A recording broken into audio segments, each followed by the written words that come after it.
Olá, bom dia e a paz do nosso Senhor Jesus Cristo.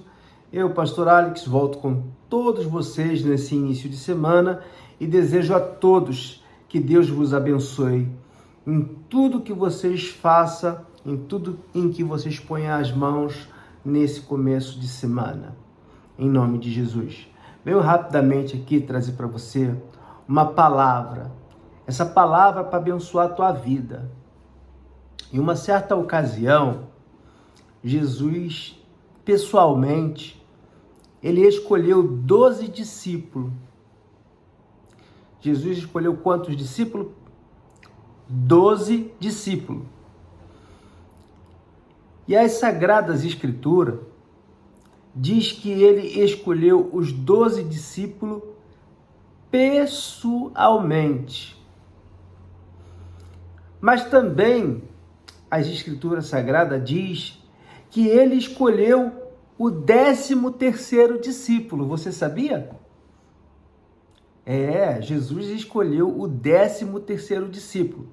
Aí então você dirá, o 13º será o que substituiu a Judas? Não, não foi o que substituiu a Judas. Não. Aliás, o que substituiu a Judas também tinha nome de Judas. O primeiro era Judas Iscariote, o outro já não era Iscariote, era Judas alguma coisa, que não vem na minha cabeça agora. Mas quando Jesus escolheu os 12 discípulos, ele escolheu também o 13º discípulo. Pastor, mas aonde é que está isso dentro da palavra de Deus? Eu vou ser bem breve. No livro de Lucas, no capítulo 18, no versículo 15, aqui fala sobre o 13º discípulo. Jesus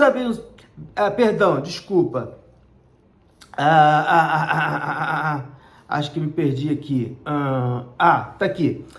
Lucas capítulo 18 e o versículo 18, aonde Jesus escolheu o 13º discípulo. E eu vou explicar porque ele foi escolhido como 13º discípulo, assim como os outros demais também foram escolhidos. E também replicaram quando Jesus o chamou. Que é a passagem do jovem rico. Diz assim, também está escrito no livro de Mateus, capítulo 19, versículo 16. Ao 30, também está escrito no livro de Marcos, no capítulo 10, do versículo 17 ao 31. Então diz assim, e perguntou-lhe um certo príncipe, dizendo, bom mestre, olha que ele se acercou a Jesus e disse, bom mestre, mesmo ele sendo o Filho de Deus, o Todo-Poderoso, o Altíssimo, ele replicou-lhe o que ele disse. Que ele disse assim, que hei de fazer para herdar a vida eterna? Há uma interrogação, era uma pergunta. Que hei de fazer para herdar a vida eterna? A pergunta dele foi, que hei de fazer para herdar a vida eterna? No versículo 19, Jesus, conhecendo o coração dele, como conhece o nosso coração, disse-lhe, Jesus lhe disse, por que me chama de bom? Uma interrogação. Tem uma interrogação, disse assim, por que me chamas de bom?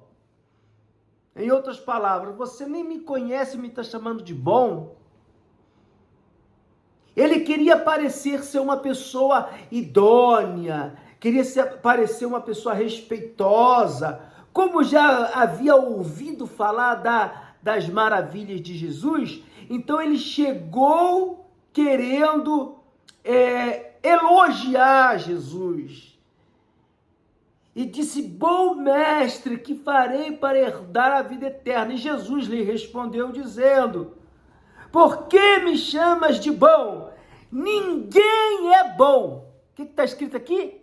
Ninguém ninguém é bom. Eu não sou bom, você não é bom. Ele disse, ninguém há bom.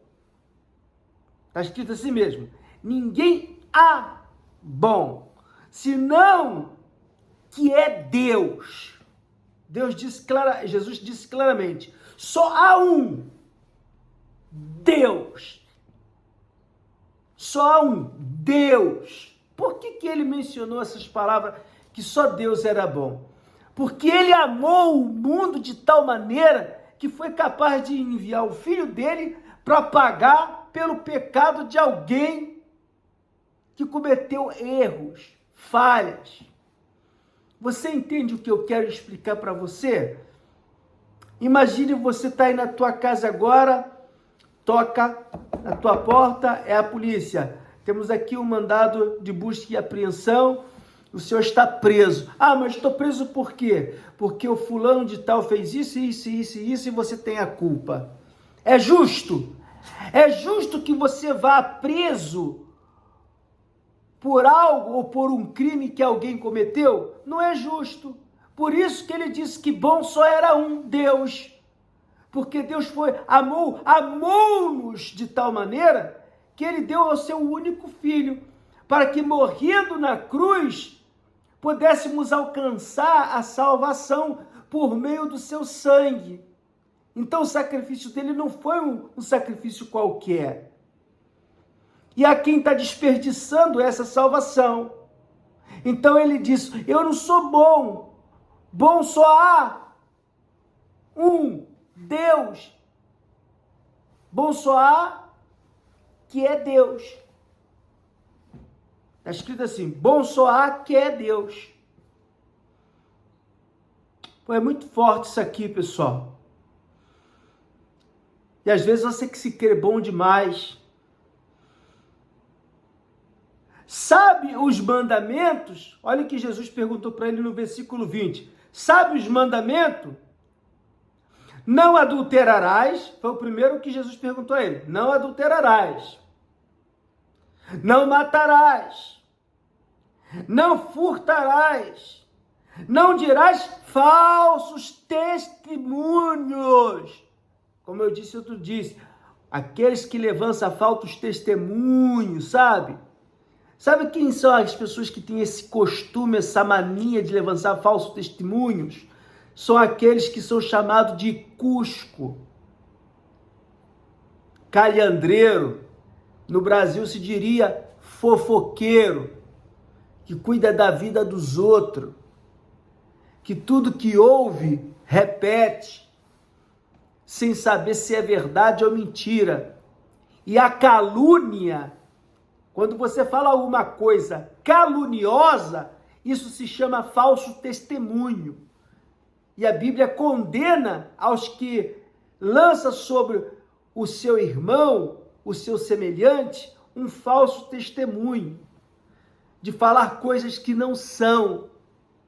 Melhor é que o homem mantenha-se calado. Não adulterarás, não dirás falso testemunho. Honrará o teu pai e a tua mãe, independentemente do que eles haja feito. E disse assim, e diz ele, todas essas coisas, olha o que o príncipe disse, todas essas coisas tenho observado desde a minha mocidade. Quando ele disse para Jesus que todas essas coisas ele tinha observado desde a mocidade, ele estava dizendo, sabe o quê? Eu sou religioso.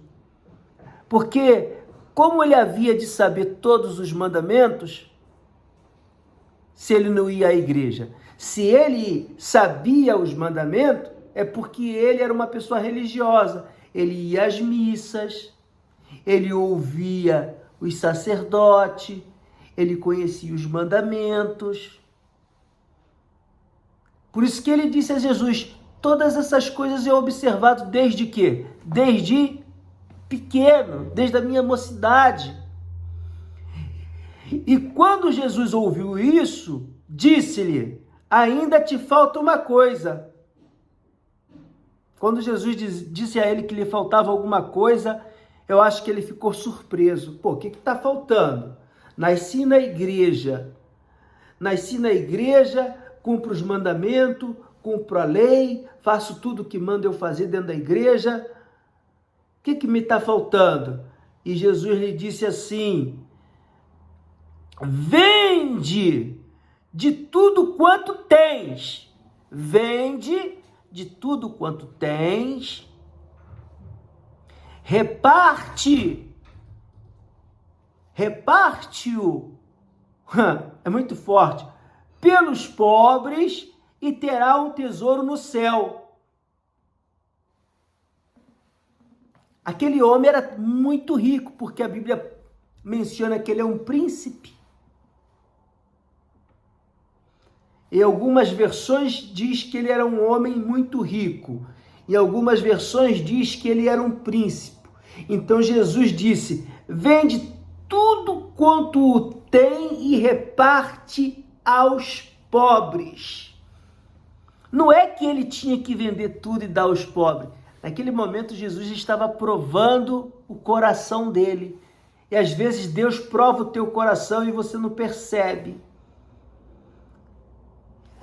Mas depois que Jesus mandou ele vender tudo que ele tinha e dar aos pobres, o que foi que Jesus disse a ele? Depois vem e segue-me. Depois vem e segue-me. Isso foi que Jesus disse a Pedro: Pedro, deixa a tua rede e teu barco e segue-me, porque farei de ti pescador de almas. A todos os discípulos que Jesus escolheu, ele chamou e disse: segue-me. E esse aqui era o 13º discípulo. E por que ele não foi o 13º discípulo então, pastor? Porque para ser um discípulo, a pessoa não podia ter o coração dela aferrada, apegada a algo material.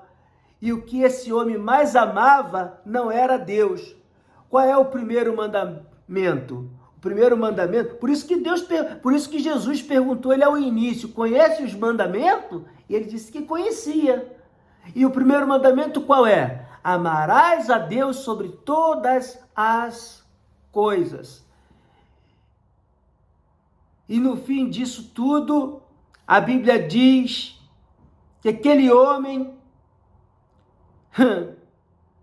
e vendo Jesus que ele ficara muito triste, no versículo 24, disse: quão dificilmente entrará no reino de Deus os que têm riquezas.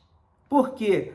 Porque o rico, ele busca, ele faz do dinheiro, da sua riqueza, o seu Deus.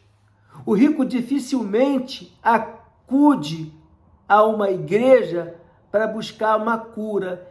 Ele acude aos melhores hospitais, ele acude aos países de primeiro mundo em busca de uma cura. Não vê Steve Jobs?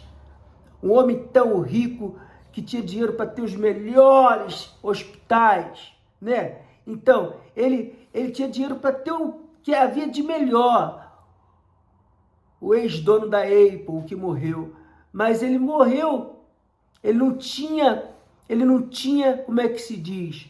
Ele não tinha poder sobre a vida dele, nem tendo tanto dinheiro.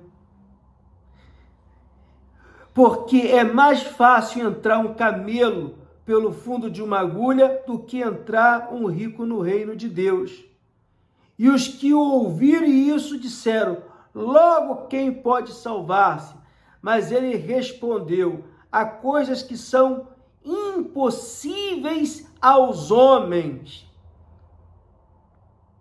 são possíveis a Deus. Jesus disse: o que é impossível aos homens é possível para Deus. Então, de tudo o que vos tens, o seu coração tem que ser 100% de Jesus. O dia que você colocar o coração no teu marido, na tua esposa, no teu filho, ou em qualquer objeto, ou em qualquer propriedade, você perde a sua salvação. O pior não é perder a salvação. Aquilo que você põe o coração, você acaba perdendo. Está entendendo o que eu quero dizer para você? Tudo é possível. O que não é possível para o homem, para Deus é possível. Esse foi o 13º discípulo que Jesus chamou e disse: segue-me. E se foi triste porque era dono de muitas possessões. Leia depois o resto. Por ser dono de tantas possessões, se foi triste. Se foi triste porque para ele era difícil deixar tudo que ele tinha. E quantos não são assim? Está entendendo? Deus, em o nome do nosso Senhor Jesus, eu agradeço ao Senhor pela essa manhã, por esse início de semana. Peço ao Senhor que abençoe a minha vida, a vida de todos aqueles que ouvem essa palavra, que todos aqueles que ouviram essa palavra no capítulo 18 de Lucas e versículo 18, dê continuidade à leitura para entender que amar o Senhor sobre todas as coisas significa ter tudo. Quem ama o Senhor em primeiro lugar, o Senhor jamais deixará faltar todas as coisas. O Senhor não queria o dinheiro dele, o Senhor não queria nada dele. Mas o Senhor, conhecendo o coração dele, disse para ele vender tudo, porque o Senhor sabia que ele amava a riqueza, ele amava tudo aquilo que ele possuía. Por isso foi que o Senhor mandou ele vender, para ver a reação dele. E logo que Jesus disse isso, a reação dele foi uma reação de muita tristeza, porque o que ele mais amava eram os seus bens materiais. E se entristecendo, agachou-se a cabeça e se foi. E por essa razão foi que o Senhor disse que é tão difícil um rico entrar no reino dos céus. Que era mais fácil o camelo passar pelo fundo de uma agulha que um rico no reino dos céus. Gente, põe uma coisa na cabeça. O reino dos céus é mais que tudo do que você pode ver nessa vida terrenal. Tudo que você deixar, pai, mãe, terreno, tudo está escrito na Bíblia. Não haja aquele que haja deixado pai, mãe, família, bens ou terra, que não haja de receber 100 vezes mais. Creia na palavra de Deus. Deus não é filho do homem para mentir, e nem é homem para se arrepender. Receba essa bênção na tua vida. Amém? E graças a Deus. Amém, pessoal? Deus abençoe a todos vocês e tenham todos um lindo início de semana. Tchau. Um beijo.